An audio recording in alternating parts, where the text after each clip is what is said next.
Legal versus the non, got it. Yep, I should do that, no problem. They're all good. Yeah, so. One set isn't. Yeah, that, I think so. We've got some times. In their own So I don't know. But that one goes there. I wouldn't be the least bit surprised. We do have some yards right up by the house. They're so proud of that. I don't know. Well, you know, my little Westie doesn't listen to me. And, well, he's a terrier, so they don't listen to me. But, so I finally figured out, it isn't that he goes and turns off. He just gets distracted. He starts sniffing. He sees something that looks more attractive and he's like, so I carry these little mini notebooks that are about this big that I get at the Circle F stores.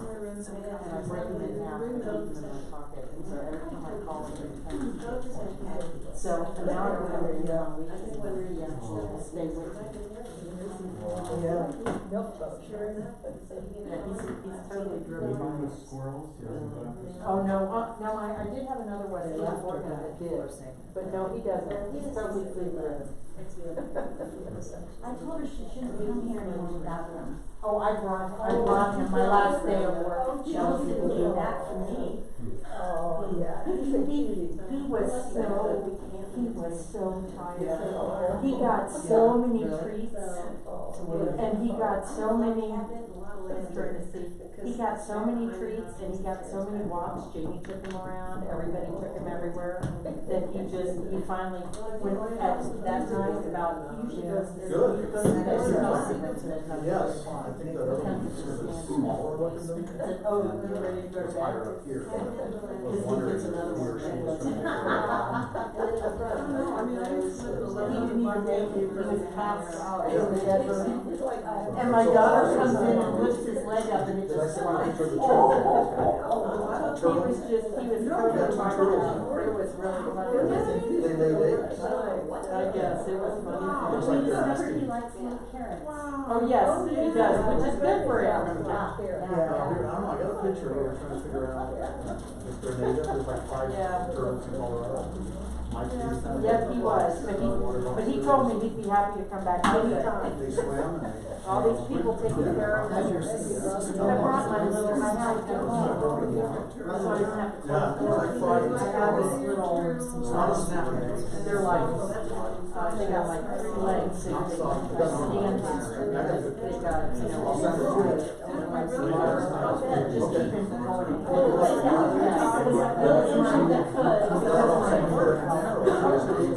Wandering. But he doesn't, whenever it's there, he doesn't go in.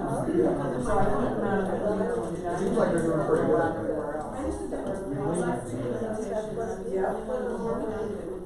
So I brought it here so I can keep it in my office. Snakes too?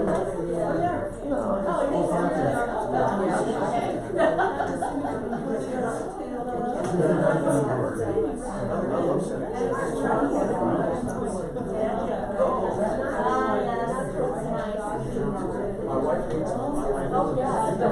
Women look at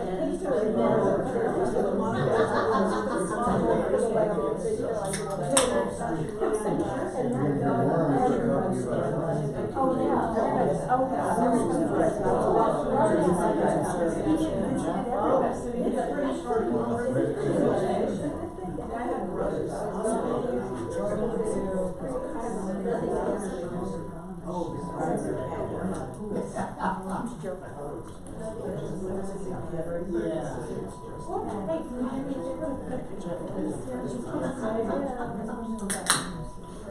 Yeah. So you want to know what my babies? Is that lit? So. Hey. How you doing? I mean, it's inside. It's more than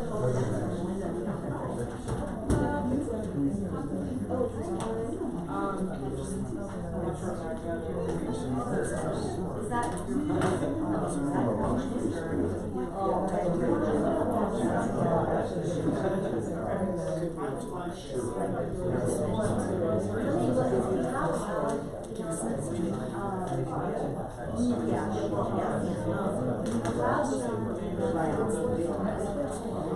No, I've lost my title, boys.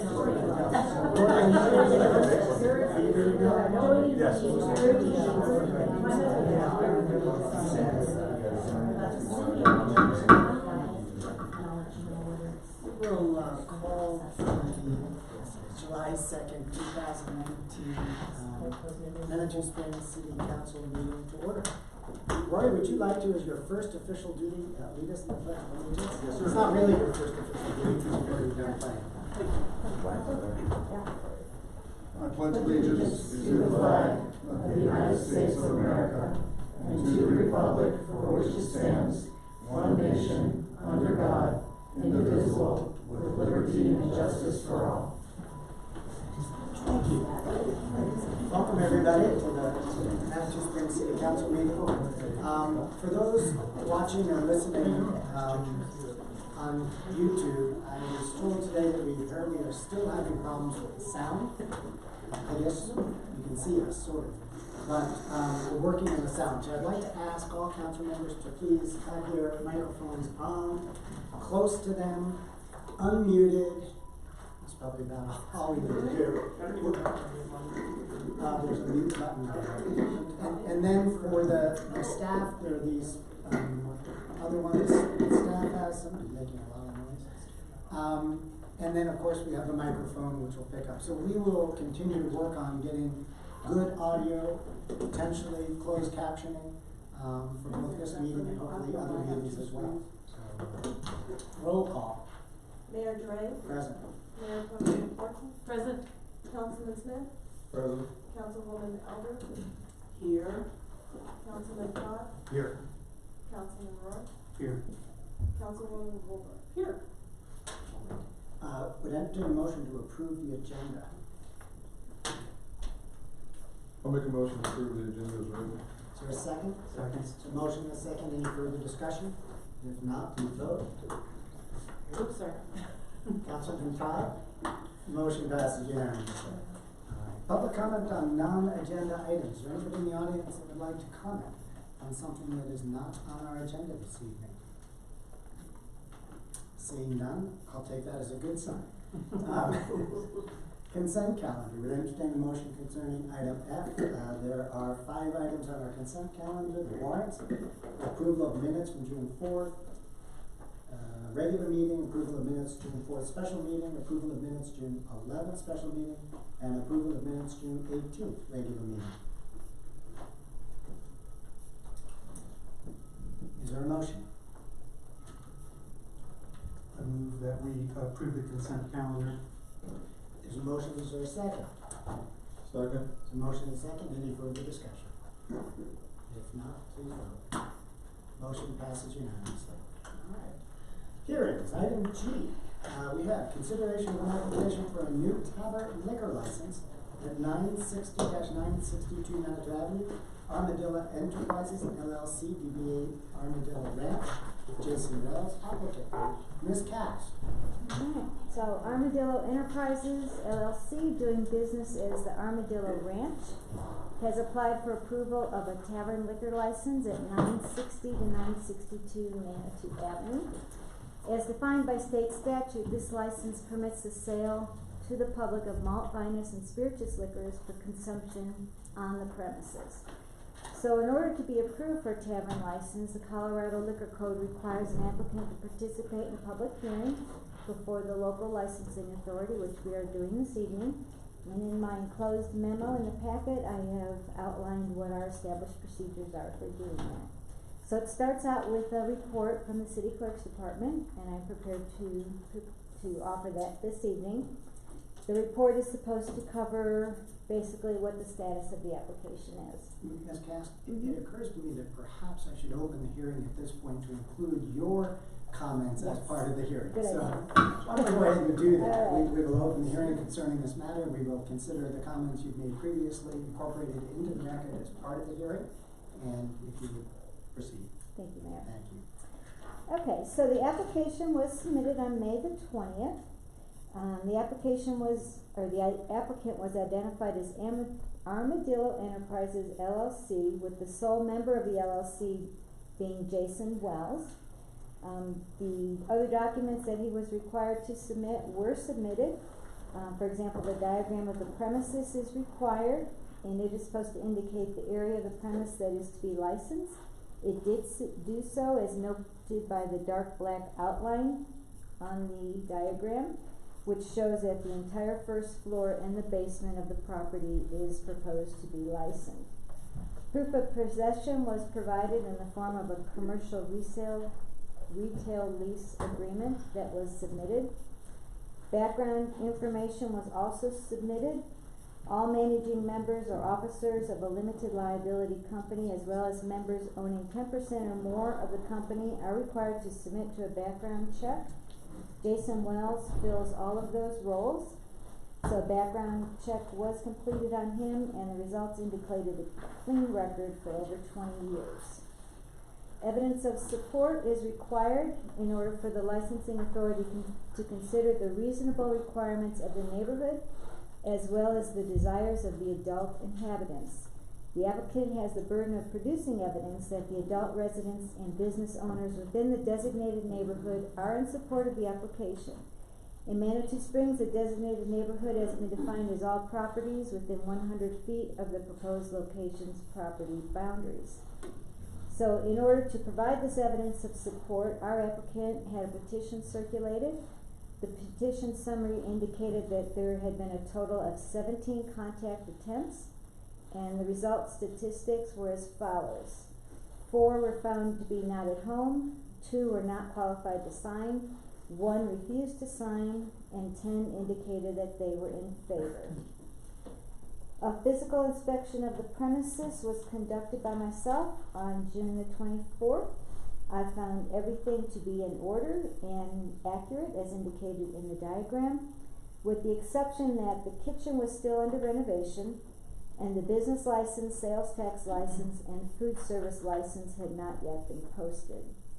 So in summary, I have reviewed all documentation and found everything to be in order, with the exception that the sales tax license, business license, and food service license had not yet been posted. So I recommend approval contingent upon the direction that these licenses are to be posted before liquor service can begin. Wonderful. Thank you, Ms. Cass. Any questions of Ms. Cass from council? All right. Thank you. Mr. Wells. Hello. Welcome. How are you? Thank you. I'm wonderful. A little tired. A little tired. Okay. With You're you. working A hard. little to overwhelmed. letting that place ready to go at some point. Yeah. Wonderful. I've got paint to prove it right. Great. What would you like to tell us about this application? Whatever you'd like to know. I'd like to tell you all first, all mayor, members of council, I'm grateful to be here. I'd be lying if I didn't say it was a little bit surreal to be on this side as an applicant and being in this room so many hours in support of this council and this community. But it's been a fun journey in the last month and a little out of my element. I'm liking that. I'm liking what we're doing down there. I think the community will. Since this is a public hearing, I should also address the public and thank everyone for being here and for hopefully supporting what we've got going there. Happy to answer any questions in terms of your city clerk's conditional requirements for her recommendation for approval. Those will absolutely be met before we open the doors.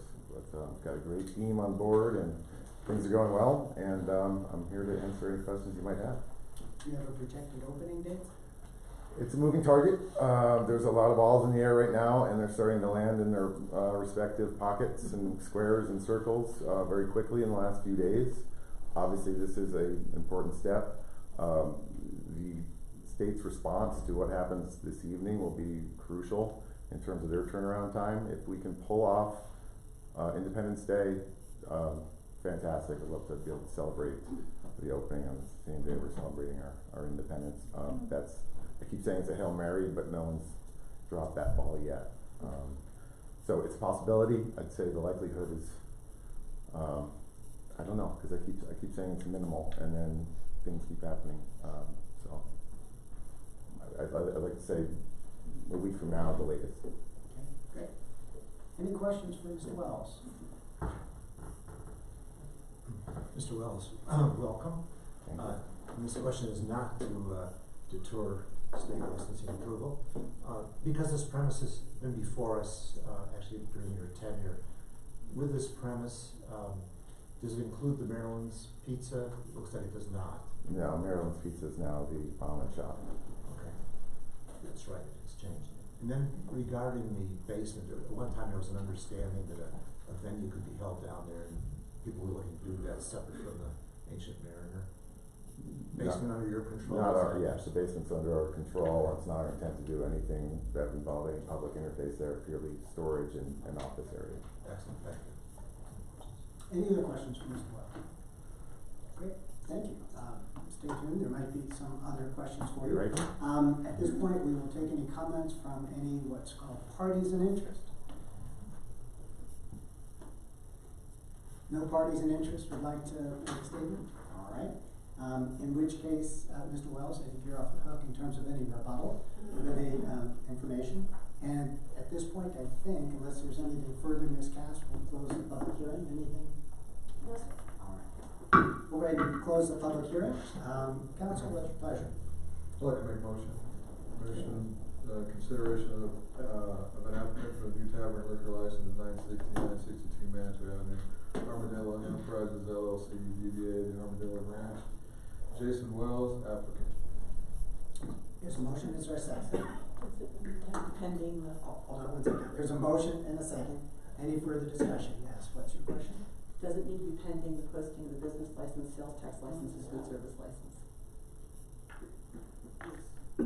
I saw there in the packet, but. Would you entertain that as a friendly amendment and an amendment to this? I would just assume that would already be going into it, but I'll amend it to those three items. All right. We have a motion and a second to approve the license contingent upon the requirement that the business license, sales tax license, and food service license are to be posted before the liquor service can begin. Is there any further discussion? Country music. Country music, okay. If not, please. That's not part of the motion, right? I don't believe so. Motion passes unanimously. Congratulations, Mr. Wells. We look forward to joining you at country music. Thank you much. Thank you. Look forward to seeing everyone there. And also surreal getting out here at 12 or 6:12. All right, we'll call item G2, ordinance number 0919, an ordinance ending a moratorium on new applications for medical marijuana centers. Purpose of this ordinance, tonight we will have a public hearing and a second reading on this ordinance. I'll go ahead and open up the public hearing. Is there anybody wishing to comment on this ordinance which ends the moratorium for applications for new medical marijuana centers? You will recall that the council passed an ordinance a couple of weeks ago-ish, something like that. I assume it's in effect at this point, modifying our regulations concerning medical and retail marijuana. And because we have completed that process, we are now removing the moratorium. Would entertain a motion. I would like to move approval of ordinance number 0919, an ordinance ending a moratorium on new applications for medical marijuana centers. Public hearing and second reading done. All right, we have a motion, we have a second. Is there anybody from the public that would like to comment on this ordinance? Yes, sir.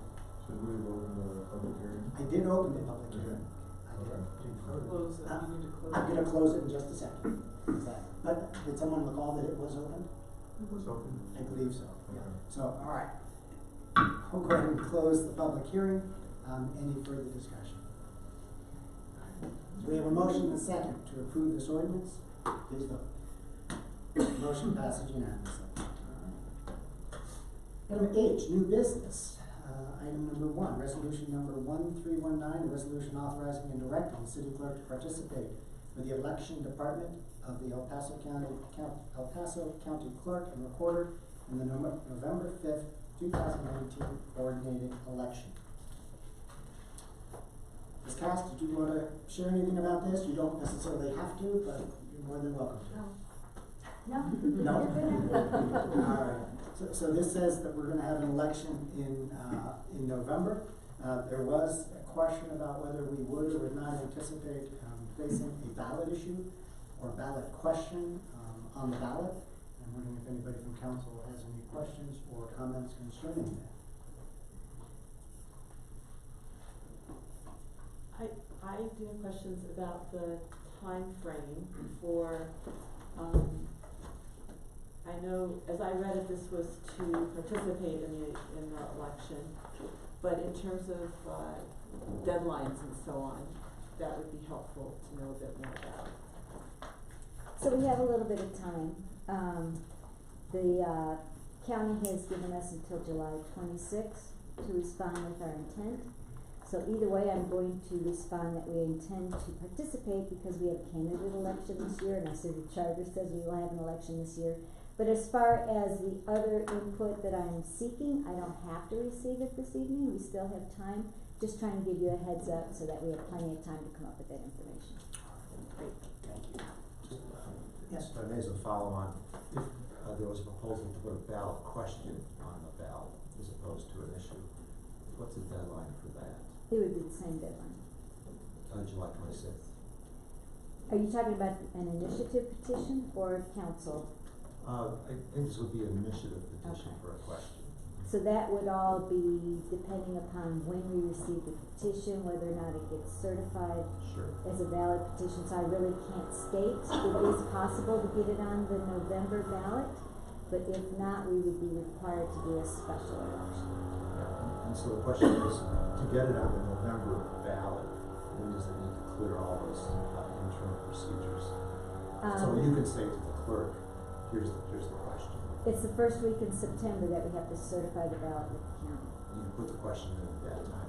Yes, so really what the safe thing to do is to say, yes, we anticipate having these things because they don't hold us to it. So we can meet that July 26th deadline and say, yes, we're gonna put everything on the ballot and later back it off, as long as by the first week in September, we are absolutely sure with what we're gonna do, because there's no change date after that. I only mention this, it's not something proposed this evening, but there has been some light discussion about putting just a question about the library, just as a question on the ballot. And I can't even say what that question would be, as opposed to an issue. An issue means related to money raising. The question is money or tax or that is not tied to it. So I don't know the answer to that, but I'll certainly, people who mention that to me, have your feedback. Yeah, and it's, the deadlines are coming up real quick, so if they wanna do something like that, they really need, and the first step is bringing it to me to make sure that I certify the Petition? petition. Yes. So Donna, have you had any, I know you had one request, correct? Yes, Have you had any other requests from the community of I have not. So, Ms. Cass, if I understand correctly, there is a petition circulating, There is, and that has been certified by you to be in proper form. actually, it was certified by Janie in my absence, but yes. All right, and so as I understand it, once that petition is submitted, the council will have 90 days to either pass I don't know whether they're proposing an ordinance or not, I haven't seen the language, but we would typically have 90 days to either put it on the ballot or pass it. It has to be on the ballot in 90 days, so council would Has to need be to on. process it before then, so that we have the time to go ahead with putting it on the ballot. So council should really, and I would have to look at the regs, it's within a matter of, I think, 10 days or something like that, that you have to consider it and say what you're gonna do. I mean, it's a very quick turnaround, I'm not sure that 10 days is accurate, but it's a very quick turnaround that you have to respond. And if that were to come in, let's say, in August, and the 90 days is outside of that, would we have to call a special election before November? Do you know? It would probably be after November. It has to be within that 90 days. Within 90 days? Right, so if it doesn't get done in time for the November election, we might have to have one in December. I understand, but if it comes in August, November's more than 90 days away. So that's. Correct. So, But just having it submitted doesn't mean it's the 90 days. It has to be certified, I have to check all the signatures. Okay. We have to allow time for cure if I don't certify enough signatures. It's after all of that. So there's a lot of happens. processes. Okay. Yeah, then you look at, okay, when's 90 days? Okay, after all of that is completed. Yes. I got it. All right, thank you. Any other questions concerning this matter? If not, would entertain a motion concerning resolution 1319. Thank you, Ms. Cassidy. Under the approved resolution number 1319, a resolution authorizing and directing the city clerk to participate with the election department, the Pasco County clerk and recorder in the November 5th, 2019 coordinated election. Is there a second? Second. It's a motion and a second. Any further discussion? If not, please vote. Motion passes unanimously. Next item, H2, ordinance number 1019, an ordinance amending zoning code of the city of Manitou Springs, Colorado, to rezone private property known as 17 Mayfair Avenue from commercial to general residential zoning district. Ms. Johnson, what would you like to tell us about this particular? Oh, not Ms. Johnson. Ms. Anthony, excuse me. That's all right. I meant to say that. I did, but I saw Ms. Johnson on the second line, sorry. Sure, that's fine. So this application was received, it was processed through the planning commission. They had 2 meetings, one an initial meeting and then a month later a public hearing. At the public hearing, the commission unanimously recommended approval of the rezoning. In the staff report, staff had also noted that this was an area that the planning department had previously, a number of years ago, identified as making sense for rezoning, needing to be rezoned. And we don't know exactly how it got a commercial zoning over what is, has been since I think the 1940s at least, a residential property, but the applicants wanted to make some residential improvements to their property, and because of the commercial zoning, they would have had to go through a conditional use process, and the likely result of that would probably have been, please rezone the property. So we went ahead and they went ahead and made an application for that. So there is an ordinance in your packet with a graphic. I did get that from the applicant's surveyor, and the surveyor also did verify the legal description that appears in the ordinance. That was a condition of approval of the planning commission. That has been met. That's why actually it's on this agenda, because that they did meet that, and so I was able to move the request forward. And I'll be glad to answer any questions if you have it. Any questions from Ms. Anthony? Any questions of the applicant? Mr. and Mrs. Smith are here, and there's some here. All right, would entertain a motion concerning ordinance number 1019. I move we approve ordinance number 1019, an ordinance amending the zoning code of the city of Manitou Springs, Colorado, to rezone the private property known as 17 Mayfair Avenue from commercial to the general residential zoning district. Is there a second? Second. We have a motion and a second. Any further discussion? If not, please vote. Motion passes unanimously. That's pretty easy. Yeah. All right, well, thank you. Good luck. Thank you. Item number 3, discussion of 5G small cell service regulations. I would suggest that we postpone or hold this item in abeyance for a few minutes pending Mr. Parker's arrival. Mr. Parker notified us he was caught in traffic and was doing his best to make it here as quickly as he could. So I would suggest we hold that item and move on to item I, City Administrator Report. Mr. Mayor and Council, so Roy Cheney, Acting City Administrator. So I got a few items that I need your opinion on and if I should go forward with. One is the Parks and Facilities Capital Plan grant, which was awarded by the state in November 2018. They need a matching fund of $50,000, so we can get the matching of $50,000. I talked to Rebecca Davis from Finance, and the amount budgeted was $1,150,000, and we actually received in 2018 $1,260,000. So there's an extra $100,000 in that fund. The East End East sales tax, which is specifically only for capital improvements, a master plan I think would fall into that. So we have that extra $100,000 cushion that can cover the $50,000. It won't affect the general fund balance. So we're requesting a mid-year amendment. Would that be okay to include on the mid-year budget amendment, which is coming up? Council, what's your pleasure?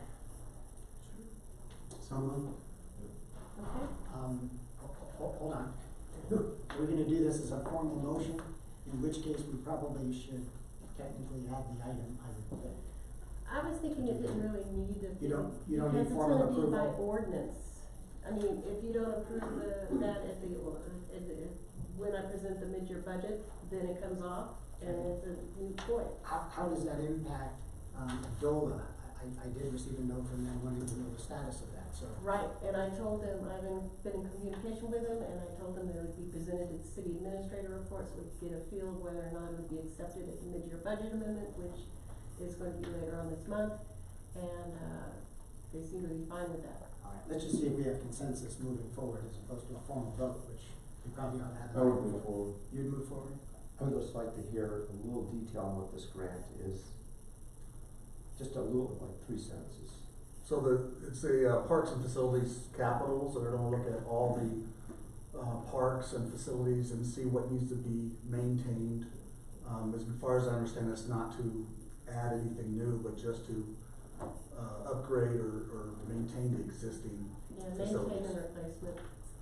Just kind of prioritize Yes. monies in that direction. I don't know about prioritize, probably just come up with a list of needs is my. I think it's kind of a start of a capital idea too, you know, that we're staying on top of these things and not just wait until they're.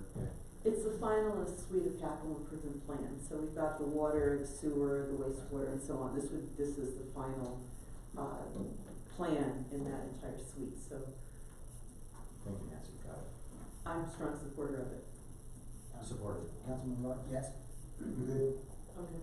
Yes. I am as well. So you have general consensus, unanimous consensus to move forward. We'll approve that formally then, with. As part of the mid-year budget That amendment. sounds great. Thank you. Let's see.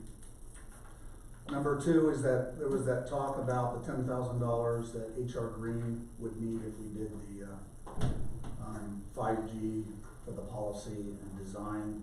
And just, the question was up to $10,000 if Kim Johnson from planning couldn't do all the work. Do we have that available for her to get them to come in and maybe do a section of it if it's something that's not within their abilities? So we kind of have to know if we're going to be able to use up to $10,000. And I'm sorry, the comment was, if I understand correctly, that we probably would not need to allocate that unless Ms. Johnson is not able to complete that, which you're anticipating perhaps you would be able to do. That's correct. Okay. Any questions on that item? Yeah, I've got a question. It asks you if Ms. Johnson needs to use some of it, if she can use some of it. Have we already budgeted this money, or is this another adjustment?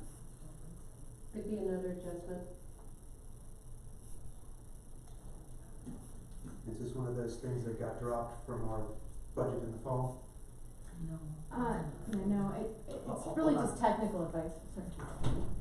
You're more than welcome to make a comment, but you can make it. You just looked at me, so. So as I understand the comment, is that the money might be allocated for technical advice in helping to draft or review the draft of the ordinance, but I'm understanding correctly. So my understanding is that this was sort of brought forward by the consulting firm that they could help us with 5G, if we needed it.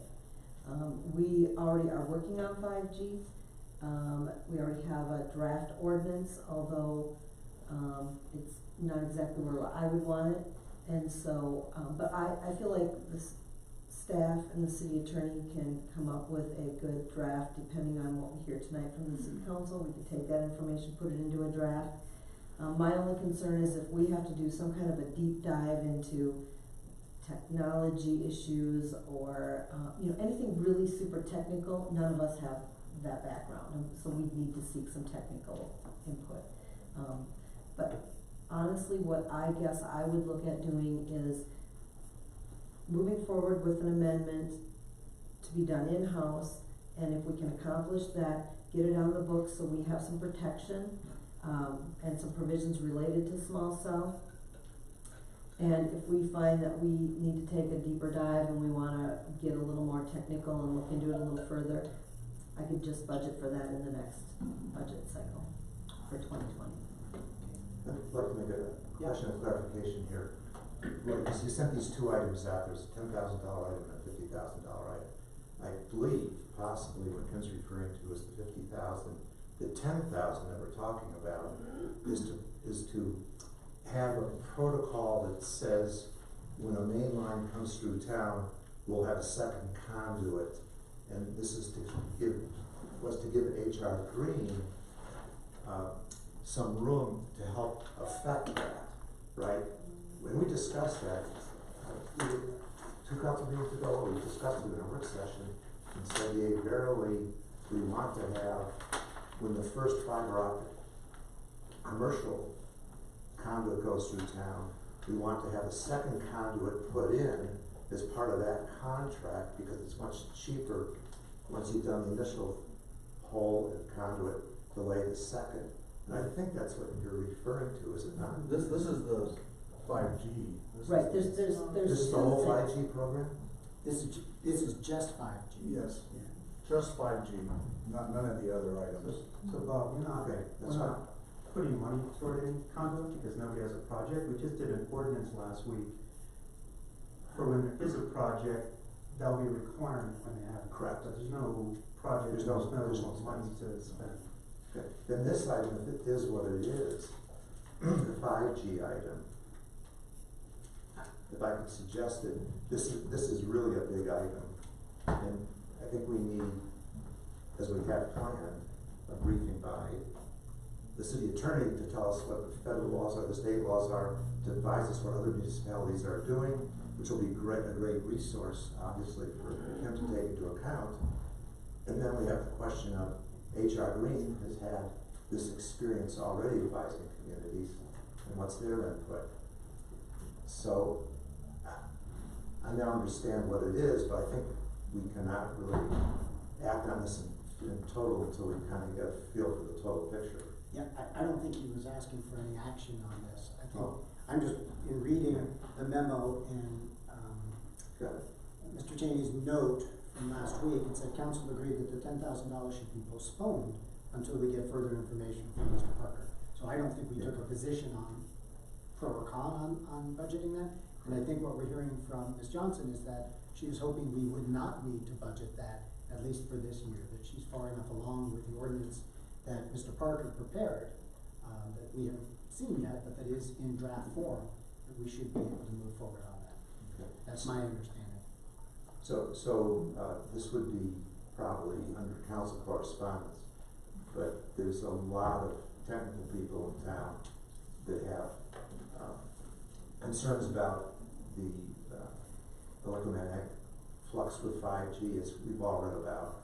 And there's also people in town who are very concerned about what exactly is going to be the physical presence of the above ground elements of the network, which means probably on this one, some kind of community dialogue, because this is a real right topic. At least I've gotten multiple calls on this particular point. How about we do this, how about we hold that discussion for Mr. Parker? Yeah. And we do have an item on the agenda to have that very discussion.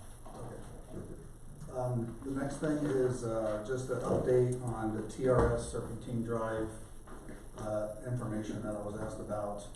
So as of May 15th, the appraiser had a 45-day window to complete the work. And so they should get the appraisal very soon, in the near future here. Kim Johnson, she provided information of the property to the appraiser and knows they're making progress in getting that completed. So just to update you on that project, because I think it kind of went away for a while and no one knew what was going on. So 45 days from May 15th would be roughly July 1st. Yeah, so we're right in that. So we expect it any day. Any day. Guessing with the holiday, I won't hear anything this week. I know, Brad Rodenberg, our project consultant, is out of town this week. I did send an email to somebody else in his firm, but I didn't hear back from that person, so that person could be also gone this week, but. Thank you for the update, yes. If I could suggest that we actually put that on the agenda at some point for them to come, an executive session again, for them to come in and get, as soon as possible. Because as I've raised before, there are grant opportunities in August. So if we have a way forward, we could potentially apply for a grant, to help us fund whatever option we might decide to go with. Cheney. Right, the last thing, is the functionality report. Hold on one second, we note that our city attorney, Mr. Parker, has joined us, thank you. Thank At you. 6:45. Did my best to Appreciate be that. 40 minutes dead stop traffic, sorry about that. Alright, we're skipped over, the 5G small cell, service discussion, and we'll Okay. come back to that in just a moment, as Great. soon as you get settled. Okay. Mr. Cheney. So, Shelley Kubal, the, Public Works Director, gave me the invoice for, Bohannon Hudson for the professional service, of the functionality report. They have one more payment, and I was told, I guess it was put on hold. The question is, can we go ahead and make that last payment since they're 90% complete? If I could, they have a maintenance manual that they needed our approval of their recommendations on.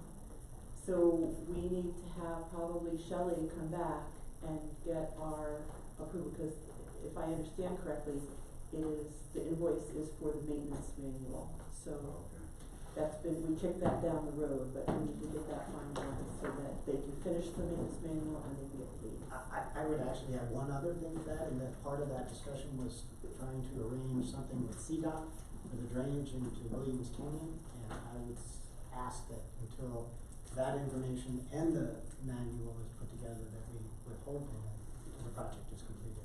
Okay, so maintenance manual and the CDOT. The CDOT drainage. Drainage, okay.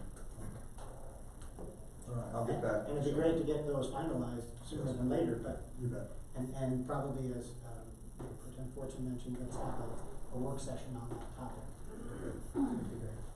Okay, and that's all I have tonight. All right. We'll go back to, item H3, discussion of 5G small cell regulations. Mr. Parker, I think were you going to share some information with us at this point? We have this item noted, twice on our agenda tonight. One is for general discussion, and then second, we have an executive session in the event that you wish to give us any legal advice concerning this matter as well. Well, the executive session is actually for the Comcast franchise. Oh, for the Comcast franchise. So, and I think this one is just gonna be done. You are right. This one's gonna be just done in public. Didn't think there was anything too secret. It sort of deals with a new decision by the federal government, relatively new Colorado law dealing with how to regulate these small cell facilities. So generally, you get my memo, I believe, on this issue, right? So small cell facilities are what they're putting up now throughout the country for the 5G network, which is the faster, more capable network beyond 4G. 4G is basically larger towers, which are typical cell towers you see. 5G doesn't have generally the same range as 4G, which means they have to put in these sort of smaller facilities, like every block or two or every 3 blocks. It depends upon exactly what their angles are and the community you're involved with, but they put a lot more small cell facilities versus a lot fewer bigger ones, but it provides better service. So this is what we're talking about, this new 5G network. So the Colorado law that was passed in 2017 basically limits the authority of local governments to regulate small cell facilities. And then we had a decision by the FCC in the fall of 2018 that also addressed how local governments can regulate small cell facilities. And so what you have is a combination of federal law and you have with state law affecting what can happen in Colorado. And I know there are some questions. Some people had actually asked, what's California doing? Because a couple communities in California have tried to, quote, basically ban small cell facilities. And they really aren't, what I've seen so far is they're really not banning them. What they're doing is they're banning them in certain areas in the town, in the communities, and then they're regulating them according to federal law in others, like commercial areas. And so what we saw in one California community that I was looking into a little bit, they basically banned them in residential areas. And then they were going to regulate them pretty tightly in commercial areas. But in Colorado, our General Assembly has passed legislation that basically makes them uses by right in all zone districts. So they're permitted in all zone districts in the community, and then when you combine that with, the federal regulations, the question is, how much can you regulate? And so, you know, in the memo that I provided to you, it generally comes to certain conclusions, which means they have to be allowed in every zone district. I think that probably applies to home rules as well as statutory towns. I don't think you have additional authority because it's probably going to be a matter of statewide concern. Then they are allowed to be placed on local government light poles, light standards, traffic signals, that kind of those kind of facilities. But there are certain limitations on that, and you can actually charge rent for that. There's some limitations on what the rent can be.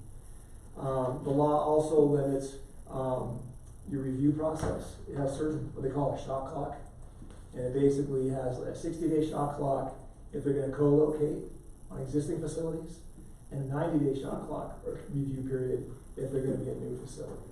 So you have to pretty much, you have to be pretty quick and process them relatively quickly. And that might dictate what process is appropriate for the city to look at, because you have to meet these deadlines, otherwise they're deemed approved.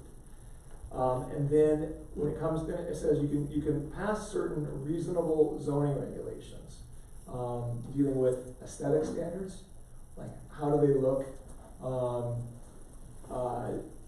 undergrounding requirements, or if you require certain, because they have these sort of power boxes too, depending upon where you put them.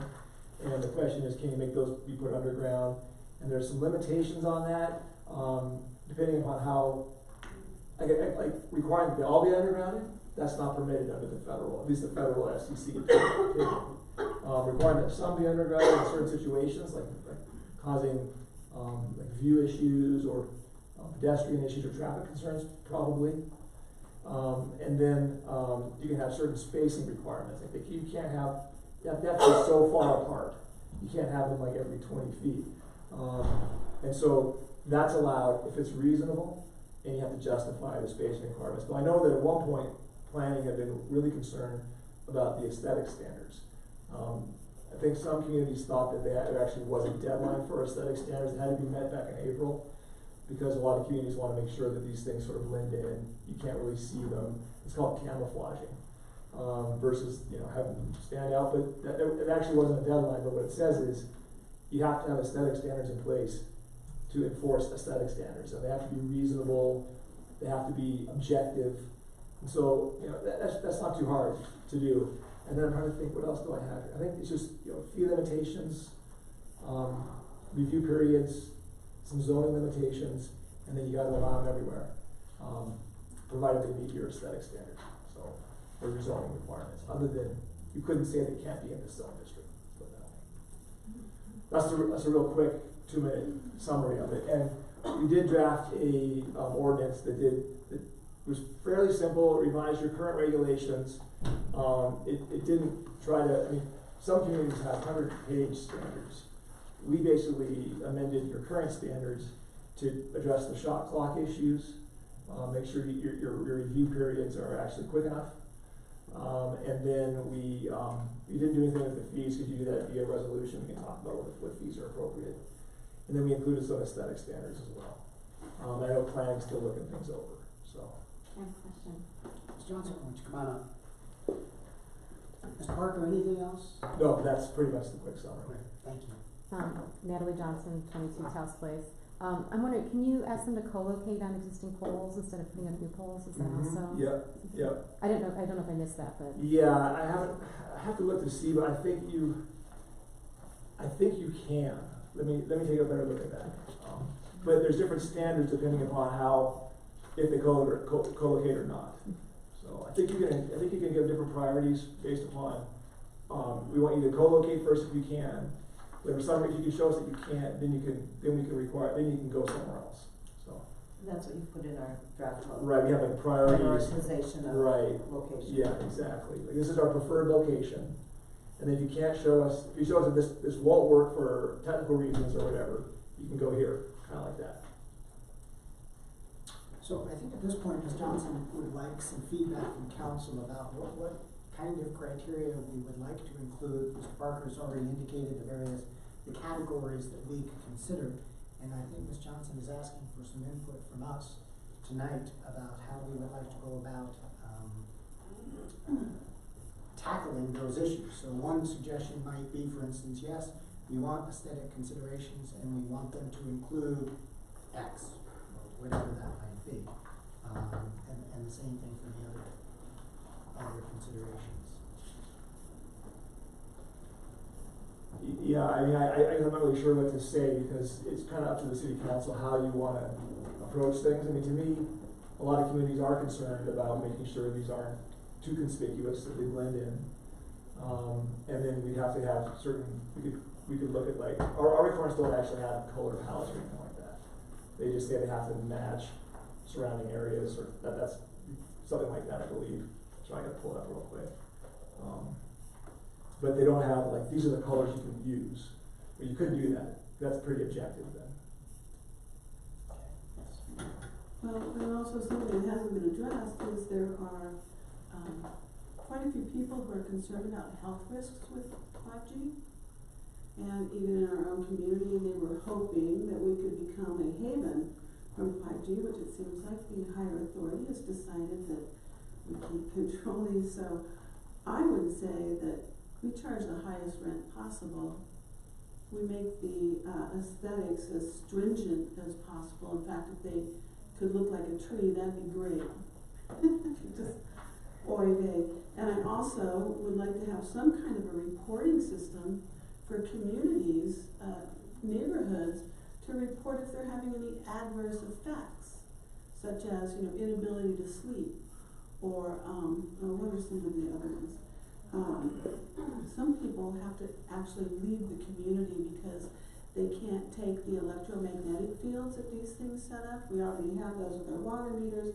We have with everything electrical, and it's just we're getting into ever heavier doses of radiation. And so I think as long as they're saying that they're not saying anything about that, maybe that's something that we can actually come back around and say, we're getting reports from our citizens that they can't sleep at night.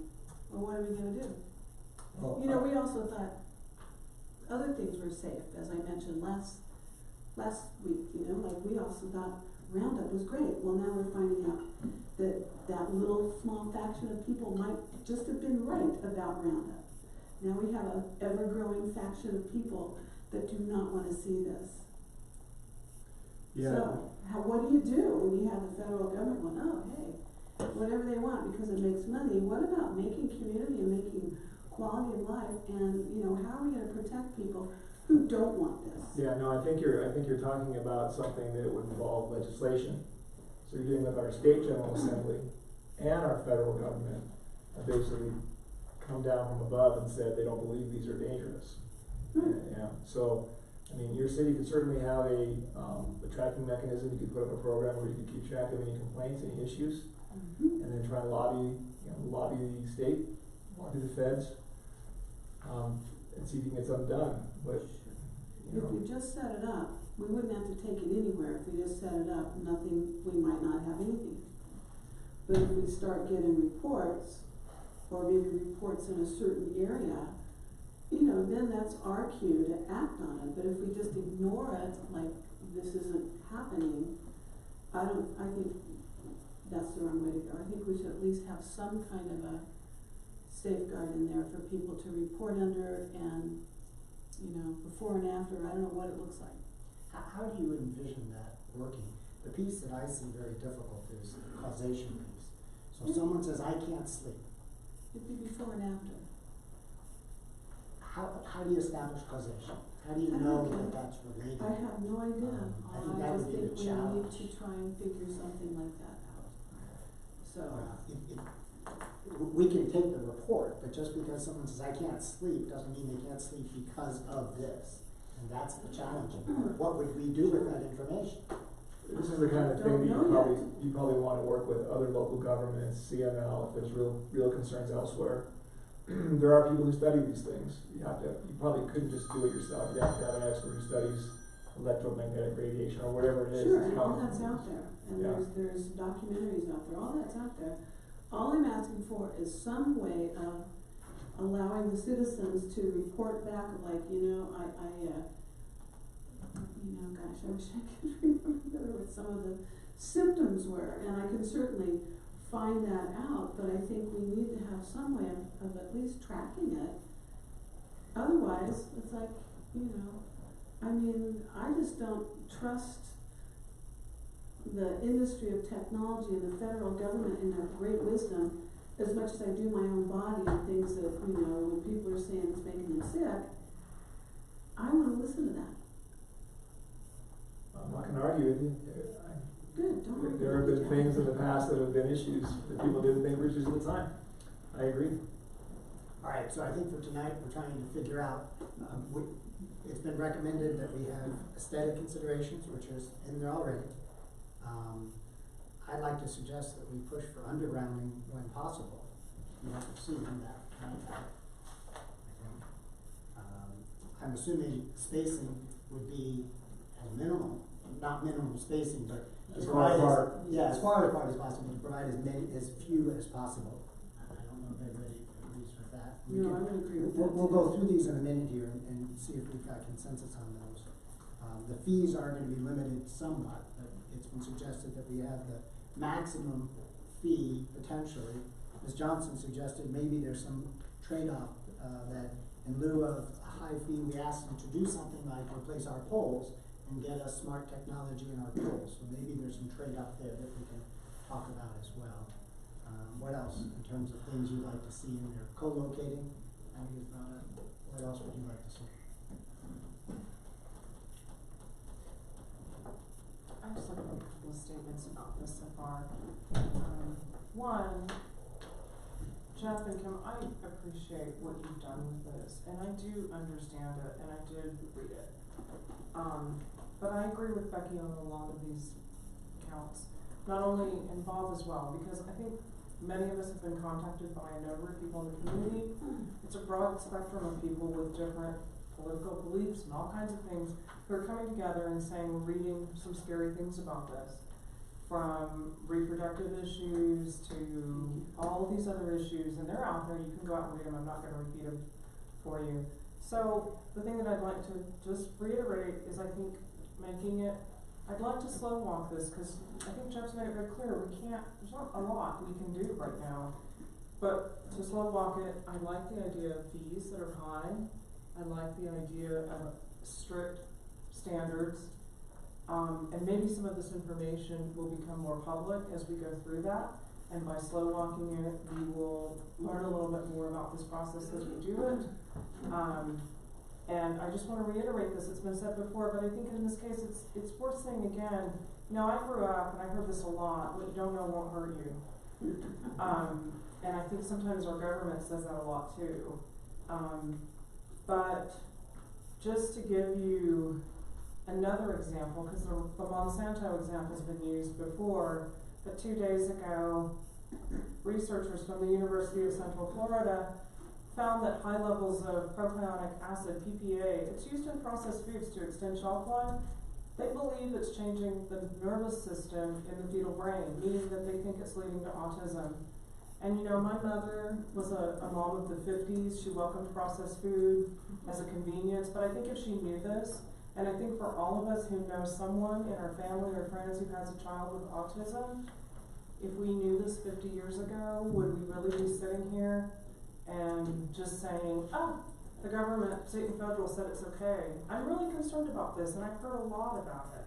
And I've repeated some things that you've already said, but I've done it because I really believe that we're the last holdout for at least slow walking some of these things and learning more about them so that we can be smarter about how we implement them.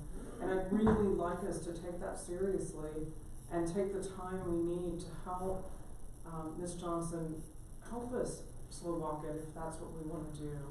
Let me ask you a question about slow walking. Slow walking means don't pass an ordinance quickly, if I understand you correctly. If that's legally possible, and Jeff would be the final say on that, I think. Is the issue that if we take our time, and in fact, we don't have to do any ordinance, if I understand correctly, they will come in or can come in and start putting their towers up. That's the problem. I think that's... You want to regulate where you can. You know, one of my... And they have been in town, I believe, looking. Ms. Kobach's not I here. don't know. Somebody has met with him, I believe. We have. You have. Right. So, It wasn't 5G. That wasn't 5G, that's right. As far as I know, That was it's about been fiber. 5G has not been. No, that was fiber, I'm Ah. sorry. Take that back, thank you. So we've done moratoriums on other things where we've been considering legislation or ordinances. Is this something where we can do something similar while we knock out our aesthetic and No. other things? No. Yeah, under the, well, so the FCC, right now, people are looking to the FCC regulatory order as kind of a law. It's been challenged by, certain governments, so if they win their challenge, we might have more time. But right now, it's the law. So there, people sought a stay of their order, and the courts denied it. So, and what the order basically says is moratoriums were pretty good up through middle of April for some of these, but we're well beyond that now. So, that would violate the FCC order, and they would probably come in and just push for it without any regulations. So knowing that, I guess, Council, what's your thought? Knowing that we don't have to do anything, but they could come in, versus doing something, at least getting something on the books, which is a little bit different than what Councilwoman Wilbert said, and that is take our time, educate the public, et cetera, et cetera. Two different approaches. Ms. Johnson, you were gonna comment on that? I was just gonna say that I guess it's staff's preference that we get something on the books so we can regulate them, so they can't just come in willy-nilly and there's nothing we can say about it. But that doesn't mean we can't slow walk it while it's on the books and then, try to educate the public. Those are the things that's probably gonna require resources because I don't know if Jeff and I can provide the information we need to educate the public the way they wanna be educated or the way you want us to. We would have to figure that out. But I think getting something on the books so that we have some level of control, it would be great if we could kind of hear more about things you want us to do, how you want us to regulate them, what you'd like to see from an aesthetic perspective, those kinds of things. We can bring back an ordinance. I don't wanna make it sound like we wanna jam something through, but I think we need to get something on the books with an open mind that we can continue to look at this and consider it, but we can't prohibit them, and having nothing on the books is unsettling. So, Councilwoman Wilbert, how would that change your approach, if at all? It would change my approach in that we don't want them to come in with nothing, with no restrictions, so. But if we can do exactly what Ms. Johnson just said, get that on the books and then try to slow down the process, then it sounds like she's got it where it needs to be. Yes. So underground is great, but we don't have underground everywhere. We might have some underground in the future up Ruxton if the God smile on us, or the good smile on us does. So when you write all that up, that would be good. My other question is, what kind of structures do we actually own in town versus CDOT versus CSU versus, do we own anything? And what can we actually charge them since we don't own those things? And how does that work when you've got something about your application fees related to how many you wish to place on structures versus renting said So, structure? yeah, the renting is for what you own, and then the application is for your review. So, yeah, I don't know what you own as far as signs, light poles, light standards. Yeah, very little. So the streetlights, I believe, are owned by CSU, and there's 600 and some of them, 600 odd. Even the ones downtown? Yes. Yeah, so we've got very little except aesthetics and seeing if we can say in these zones that have underground, you have to underground. We've got little, basically. Ms. Johnson? I would think that just because we don't own the light standards doesn't mean we can't regulate what types of poles we ask them to put them on, and what that looks like. Sure, that sounds reasonable to me, in that direction. So it's something to think about as you do all this. I mean, we may not have much of a bargaining chip from a cost perspective, and we can, cause we don't own infrastructure, we can't charge lease fees on it. which might help, hinder us in negotiating a little higher level of appearance for less or no, fees, but. Other questions or comments? Let's see if you get enough information to move forward. I would say that, minimizing the visual impact and the frequency of them is something, putting them on fig trees is not something I'm particularly interested in. And I would also suggest that, we do collaborate with PPACG, CML, and the Public Health Department in some form or fashion to look further into the overall health aspects, or potential health aspects. I mean, this is potentially a huge public health issue, and there's very little we as a municipality are gonna be able to do about it, but if we do collaborate and raise our concerns, I think that would be something we might want to follow up on. Okay. So we'll note that as a follow-up. PPACG, CML, and the El Paso County Public Health Department. I would also ask, the memo that Jeff wrote, it was under attorney-client privilege, but I would request maybe that council votes to release that because it's purely informational, and the information was quite useful. I think that it might be good to put that out to community members as they desire it. Do you have any concerns about that, Mr. Parker? No, I think it is relatively informational. There's nothing in there that I think is secret. Whenever there's anything I give to you, I like to make sure that city council is the entity that actually waives the privilege, so. So, council, is it your intention that we should release that information and on this instant only? Waive attorney-client privilege? What you can also do, what I also think is better than that, is just, why do we have work with planning staff to basically turn my memo into like something for the public? Right, and that way there's no attorney-client privilege issues. That'd be great. So, can planning staff do that and then make that available perhaps to the Pikespeed Bulletin? You can start to get that information out, post maybe that memo or link to it on our website and so forth. I also, sent out an email to council members this afternoon, and it was a sort of a municipal white paper, if you will, or just something to provide some assistance from the, National Municipal League, related to small cell. And so there's some good information in there. It doesn't really address health benefits a whole lot, or health issues. I didn't get through the whole thing, but it's just something I put out there, so we could also look to them to see if they have any updated information on health issues and that kind of thing. Mr. Parker, could we require them to do a medical study to prove the safety of this equipment? No. Awesome. No? No. Okay.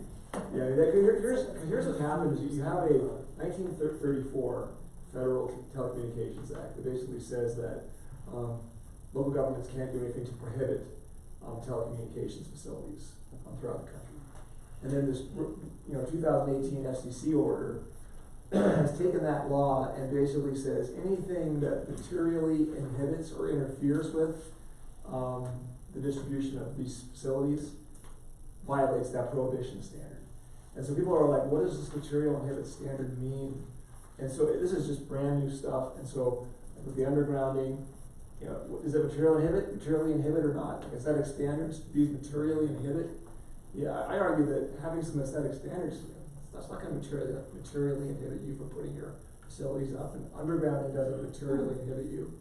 But the FCC order indicates that, if they're onerous enough, or if they're too costly, or take too much time, they could violate that standard.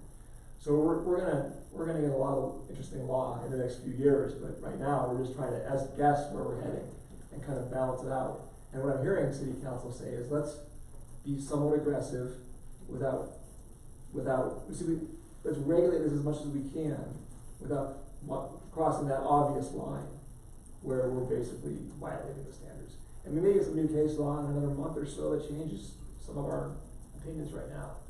I've had several conversations with attorneys who work in this field, and they're doing the same thing. They're like, we're doing our best to estimate where this is headed. So let me see if anybody else from council have comments you'd like to make on this? Yes, I do.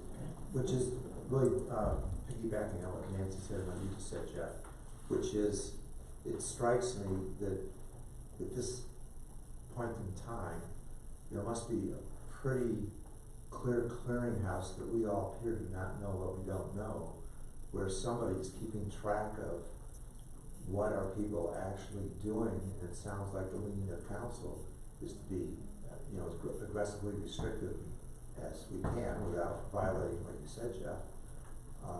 So, what comes to my mind is, I think of all the people in the room probably, I don't know if this is right, but HR Green has probably been living with this and looking at this, they're a national engineering firm. They're way into these items, fiber optics, 4G, 5G, et cetera, that, and I'll draw the analogy with the sexually oriented businesses. We all sat here scratching our heads. Where is there a precedent to do something? I think actually Mr. Shaven, more than almost 18 months ago, 2 years ago, came up theoretically with what we actually did, and then it happened some resident found, a place in New Jersey which had effectively followed the protocol we did, and then eventually we got ourselves comfortable with it. I'm just drawing that analogy. Also draw an analogy when Nantucket went from gas lights to electric lights. But we weren't there at that time, but there probably also was, reservations about these kinds of things, and so, but now technology is going even faster than that conversion, gas to electric. So I would really question whether or not we should make a best efforts basis, staff, attorney, HR Green, to see if there's a repository we can draw on, because, we're all doing a great job of being creative. Imagine you get 2,000 residents together and you can get more ideas on a whiteboard. So how do we effectively do that quickly? And Nancy had some good ideas, those organizations. I'm just suggesting there's also professional people. So I imagine we would be able to engage HR Green not on a $7,500 basis, but on an hourly, in terms of asking the question that Councilman Todd just raised: is there a national repository? What information can we access? They probably would share that with us, I suspect, pretty easily. So maybe put that on the list of potential resources to see what they might suggest. Is council okay with that? Yes. Okay. One other comment if I could, and that is, I don't want to automatically, say just go for the highest, rent or whatever fee. What's the term?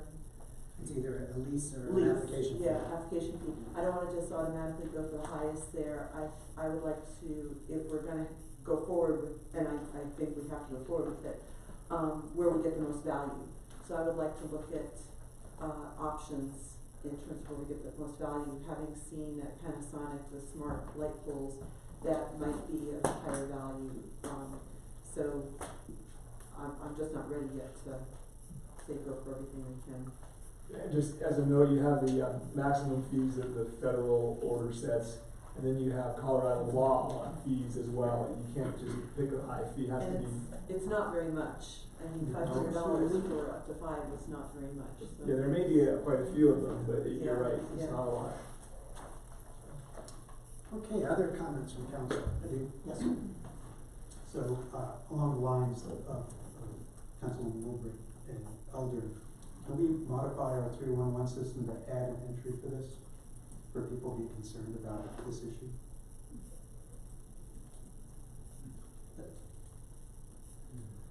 So that when you want to report something, it's in the list of things that I want to report. 311, I don't know, there's a place on our website for complaints and so forth, and I don't know as if it's specifically has checkbox, you can just put anything in there, I think. I thought there was another on there, Yeah. but I'll check that. Okay. But that could Those are be a the place. two possible We places. could do it there. The 311, I think, is only checked by, is a public service. That's what I'm thinking, yeah. So it goes to be more the public service. CI gets 311s. Who does it? CI, or Okay. code enforcement officer. Okay. You want me to look into that? Okay, so maybe those are two places. But that we let me could- put it a different way.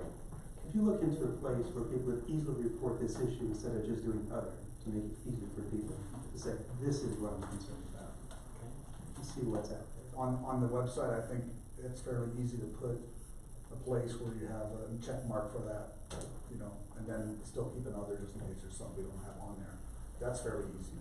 311 is, that's something. It might not be the place for it in 311. So, but I'll look into that as well. Any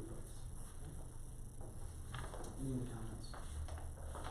Okay, let's see if I understand, make sure I'm hearing the consensus, and Ms. Johnson, let me know if you need any more feedback from council. That I think we have, there's consensus to get information out to the public, for one. Two, to put something in place that allows us to regulate these devices as best we can. Regulate them in terms of aesthetics. We want them probably be as least visible as possible. Undergrounding is part of that. Consider that. Spacing is part of that in terms of the least number of particular units.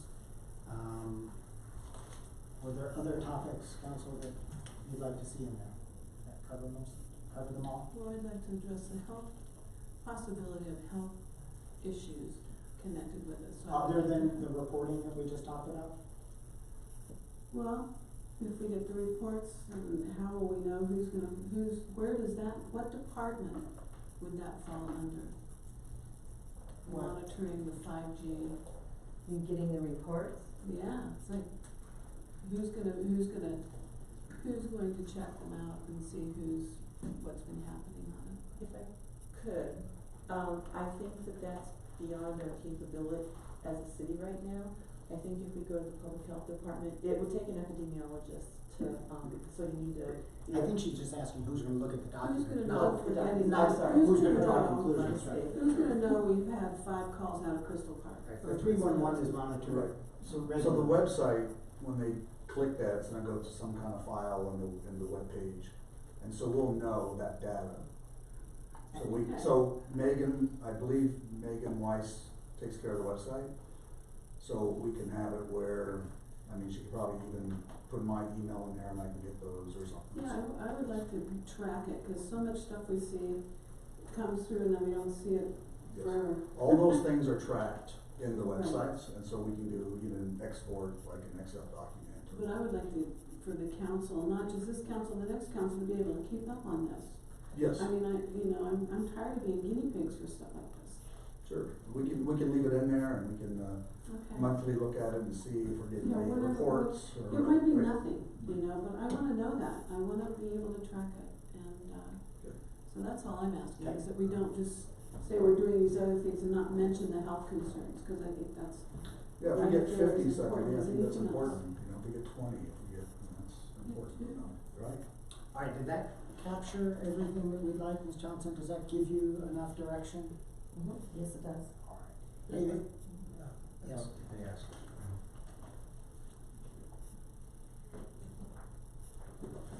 Mr. Mayor, I thought you did a good job of summarizing what are the key points, but where I see a potential gap is who's gonna be responsible for these things. So if I take your first point, getting information out to the public, who on staff is gonna take responsibility for that? It's great Jack is here, of course, he's gleaning some of this information. And we talked about, I guess, taking Jeff's memo and genericizing it to come up with a fact sheet that we can post. So I think that's the information to the public. Right, my understanding is the planning department, Ms. Johnson, although you didn't specifically say, it was my impression that you were going to help us with that. Yes, but I would like to have a better idea of exactly what information you would like me to get out to the public. His Just the memo. Oh, yeah, probably. We can work on getting the most important parts in it. I can even give you something that you could just deal with, and I can take care of that for you tomorrow probably. Yeah, we can work on it tomorrow together, I've got time for that. And Councilman Todd, what was the other? And then your second one was, Ken, was to basically minimize the visual and spatial aspects of this, the aesthetics. Right, so Ms. Johnson has a draft of the ordinance Right. that information would go in. Okay. And then we had the health tracking and reporting, just who's gonna be the kingpin on that issue? Sounds like our interim city, or acting city administrator for the moment. And if you could maybe report back to us where will that information be stored and how we would get it. Yeah, I'll look into all that and I'll let you guys know in the memo, like where we are with that, that'd be great. Okay, and then the spectrum of sources of information Nancy had forwarded them, I added a fifth. who's gonna pursue those sources? From HR Green. Well, HR Green's one, Health Department, PPAG, CML, the National CML, I guess, whatever that is, I don't know. Is that something, Ms. Johnson, that you're comfortable taking on? I can see what I can find through those sources. Great. If I could just suggest that, and, that we offer to be a pilot community to, if there's any testing or epidemiological studies that we would be willing, to be a test subject in something like that.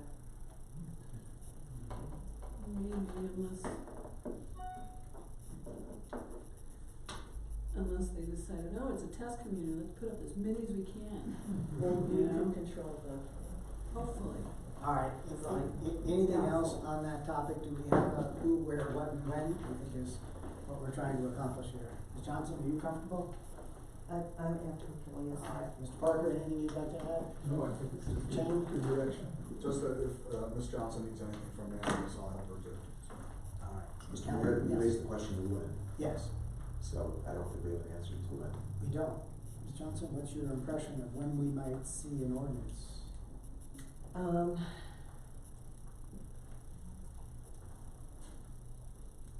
what you think, sir. First meeting in August. Yeah, I was gonna say that we have one more meeting this month, maybe. Well, it's a zoning, so do you want it at a work session? Cause if we, otherwise we could put it on a planning commission agenda, but it would be in August. For them to look at it, otherwise we could do a work session, and if. I think a work session won't get us much further. Yep. Unless, I think we've discussed what we need to discuss. I think what we wanna do is move to an ordinance, and if that requires the planning commission to deal with it, then like. Okay, so just move it to planning commission before it comes back to council? For any reason? That's the usual process for any zoning related ordinance. Everybody okay with that? So maybe we have the planning commission first meeting in August, and then second meeting could possibly be, I don't know what planning commission needs, but I think we're gonna need a few weeks at the very least to make sure we're getting everything. I mean, we'll need the rest of the month to get a final version ready to go. I think so too. And planning commission meets when? They meet like the second August Wednesday of the August month. 14th? So perhaps we I would think see we'd it be at okay our with it. formal meeting following the August 14th meeting. That's tight, did you say? We'll have to get it in by, Um, maybe Wednesday night. We'd have to August turn it, 14th. we'd have to turn it around, we technically would not even be able to make the agenda deadline for that next council meeting because the meeting's on Wednesday. Oh, I see what you're saying, the turnaround from August 14th to us is too Right. tight. I see, not for them. Yeah, the 20th. So we'd be looking at probably the first one meeting in September for first reading. Although we could do, a work session. When would the next work session be for council? 27th. We'd probably put it on for a work session, prior to the first reading, just in case there's an, Let's do that, and if there's nothing that we need to discuss, we won't. If there is, we'll have it there. And it sounds like the first time we would see this would be September 3rd. For action? Yes. Yes. Perhaps on the fact sheet, we could put these preliminary dates on the fact sheet, because I think Sure. it would be great to have community engagement, but I think we're be so honest, the community engagement will happen in the planning commission hearing, and will happen in our ordinance reading, et cetera, work session. Yeah, I'd like to get that out there, just so people who are concerned can attend planning. Cause how do you know if anybody will show up at planning and I'm concerned about this? The difficulty will be with both of these meetings is, of course, educating the public as to what we can and cannot do. So hearing this briefing and reading that material is going to direct a lot of what's going to happen at our meeting and planning commission. Probably need to go hand in hand. Okay, anything else? We now have the when. Thank you. Is that then too late? What I'm hearing is we'll have something in effect pretty much the end of September. Any judgment on that?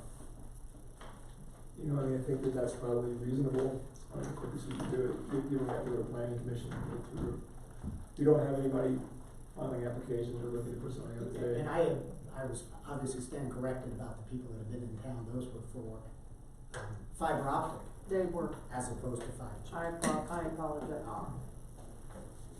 Anything else on this topic? Thank you, Ms. Johnson.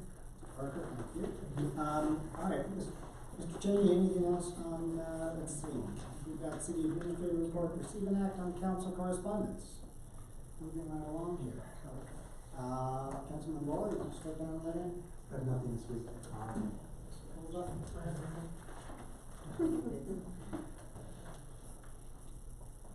I have something, Okay. and it's actually something that you probably have all experienced. When you go over the floodgate at the bottom of the canyon by the cliff house, it makes an incredibly loud noise.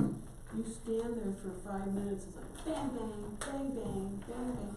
I can't imagine how people even sleep at the cliff house with this incredible noise. You guys know what I'm talking about? It's horrible. How could we have put something in there that is just such a public nuisance like that? And if you haven't heard it, drive your car over with the windows down and the radio off and you'll hear it. It's just an incredibly ugly noise. And I don't know how we've allowed that and why no one else has said anything, but I think we should look into what the heck's wrong with that thing. They didn't tell us it was gonna make a whole bunch of noise when it's not flooding, so, or maybe it's broken. I think it's a metal grate. It's a horrible noise, yeah, it's a moving very around. big, loud, ugly noise. You probably hear it at your house, Bob. On a still night, you can hear it. So And is I that don't, actually a drain? Is it a it's drain? the wall that comes up when the floodwaters come, but it's, you know, to Oh. me, there's nothing beautiful or attractive about that. And I wonder what visitors think. So, nobody told me that, that's right out of my own heart, like, oh my God, how are we allowing this to continue? My guess is we weren't aware of it because for most of it, for the initial time, it was sealed shut. And they took those seals off, and that's, I think, when we started hearing. And that's a bad design, we need to figure that out, and what can we do to make it not do that? If we don't hold people accountable, We'll take a look at it and try to see if there's. Maybe it is broken. Maybe there's something. maybe it is broken, it sure sounds broken. Anything else? No, sir. Councilman Smith? Good. Councilman Thomas? Mine was 5G, it's done. All right. 6th annual Creek Week cleanup is scheduled for sometime September 28th through October 6th. Last year we didn't have very many, they had to bus in volunteers to Manitou from Colorado Springs. So we're gonna be looking for more volunteers from Manitou this year to be participating in Creek Week. Anything else? Nope. There's also a cleanup coming in August, I think, another variation of that. I heard today from some folks who are proposing to help clean out the cave, over on Serpentine. And, Ms. Kobach had mentioned there's a separate cleanup, not Creek Week, but some other kind of cleanup that we're trying to coordinate that way. I wanted to just point out, if you haven't seen the Encompass magazine, there's a very nice article, a very nice section. Day 1, Manitou Springs, the hidden gem. So if you haven't seen that, take a look at that. It's very nice. We're arranged for that, I assume the chamber. And that's all I have. All right, with that, we're going to entertain a motion concerning our 2 executive session items.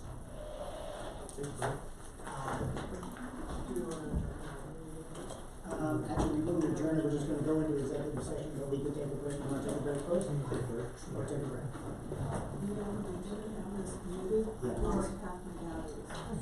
So if I put it on mute, it pretty much stays there until How much do you want? this about half. We just started with the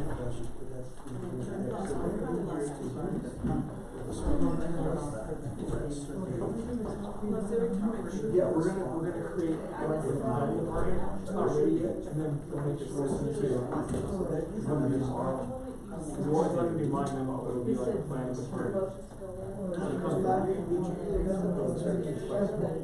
Yeah, I don't think it'll take long. Okay. Tomorrow? I doubt we'll have it ready by the middle of the afternoon, but I'll try. Yeah, that was, Yep. anyway, let me know when you're ready to do Well, sure, when I, okay, alright. I think overall, just not, get